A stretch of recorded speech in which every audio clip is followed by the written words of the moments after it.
Salutare tuturor, eu sunt Redman și bine v-am găsit la un nou videoclip pe acest canal cu setările mele de OBS. Mi-a cerut câțiva și pe live și pe Skype. Ok, credeam că nu filmează. Mi-a cerut setările mele de la OBS, așa că vă voi da imediat setările mele. Deci bun, deschidem OBS-ul. Aveți link în descriere dacă vreți să, adică l-am deschis, dacă vreți să-l downloadați. Eu filmez cu OBS pentru că nu mai trebuie să randez toate chestiile.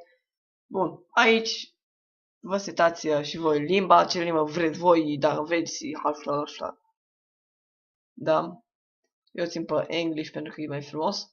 La encoding, aici am bifat encoder X264, USBR, da. Aici nu știu ce sunt astea. Asta cred că e dacă ai placă de la Nvidia. Bun. Quick Balance nu ai cum să-l schimbi, văd. Enable SCBR padding bifat. Ăsta bifat 13.000 țin eu. Pentru că din câte am auzit o să-ți facă doar, dacă pui mai mult de 13.000 o să-ți facă doar fișierul mai mare. Aici la codec AAC format 48, nu știu cât, chestii de asta, bitrate 128 și channel stereo. Bun, la broadcast settings. Aici setați dacă vreți live sau filmare, live stream sau file output only înseamnă filmarea. Aici vă setați unde vreți voi și nu uitați să vă puneți aici .mp4 ca să puteți să editați din câte știu eu. Bun, la video, aici vă setați placa voastră video. Eu am AMD Radeon HD 7700 Series.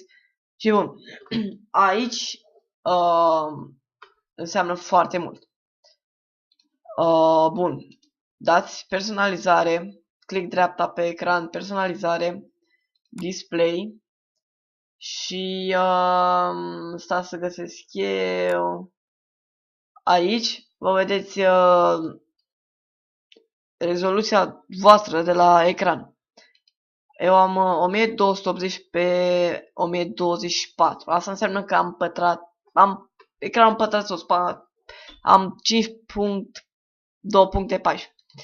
Bun, mergem iarăși la settings și vă puneți la video cea mai apropiată rezoluție. Gen, eu am aici 1280 pe 720p. Asta înseamnă că aici trebuie să fie 16.2.9. Dacă voi vreți să faceți YouTube, trebuie să apară la aspect ratio 16.2.9. Dacă nu apare așa, se va vedea nasol, gen ori cu bări negre, ori cu alte chestii. Aici dați non, câte FPS-uri vreți voi și puteți să vă faceți asta așa, vă face doar bara transparentă. Bun, noi dăm așa, lăsăm. Bun, la audio vă puneți aici default, eu am default.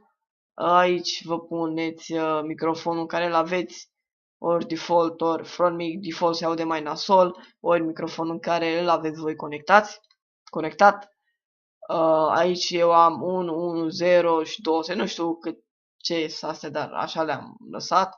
Hotkeys. Aici vă puneți pe ce vreți voi să înceapă filmarea, pe ce vreți voi să opriți filmarea. Eu le-am pe amândouă pe plus de la numpad. Start stream. Uite că am și la stop stream să dau clear aici. Bun. La advance. Bun. Aici contează și aici foarte mult. Aici bifați above normal 700. Asta să fie dezactivat, asta activat. Super fast. Sau puteți să vă puneți și ultra fast. Da, eu am super fast. La encoding profile high. La keyframe 4 sau 1. Nu mai știu cât era sigur, dar parcă era 1. Nu știu 100%. Mai vedeți și voi. Eu o țin mai mult pe 4. Nu știu de ce, dar da. Bifați use CFR și după aia debifat 0, debifat. Puteți să puneți și voi pauză, default 20, da? Quick sync aici nu ne băgăm, la browser nu știu ce e și mereu când dau pe browser ăla se blochează. La microfon aici puteți să faceți voi niște setări să nu mai se audă așa un buzii foarte mare, dar Eu nu prea am văzut, așa că da, nu umblu și aici sunt plugin-uri. Chain Switcher. Adică când faceți live sau adică când... What the fuck? Când faceți voi live sau când filmați puteți să puneți aici chestii de-astea. N-am încercat niciodată. Bun, pentru live. Dacă vreți voi live, dați live stream așa. Nu vă învăț cum să-l faceți pentru că nu vreau să fac live. Aici vă veți spune voi așa, aici dați pe YouTube. Aici la fel primary, nu știu cum și bun.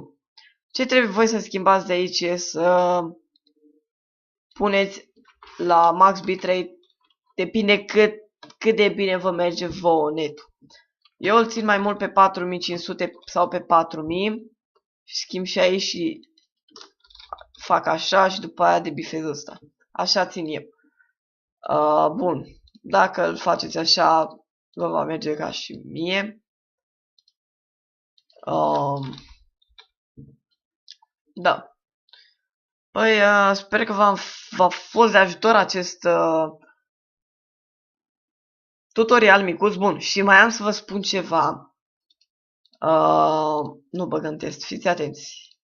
Câteodată imaginea s-ar putea să fie foarte, foarte mare, gen să fie imagine de nu știu cât pe nu știu cât. Ia să dacă o pun așa. Vedeți? Poate să fie, uite așa, pentru că imaginea este prea mare câteodată. Dați edit, stați puțin, dați uite aici, la edit scene. Și după cum vedeți, nu știu, da, vedeți și voi, aveți aici niște bări roșii.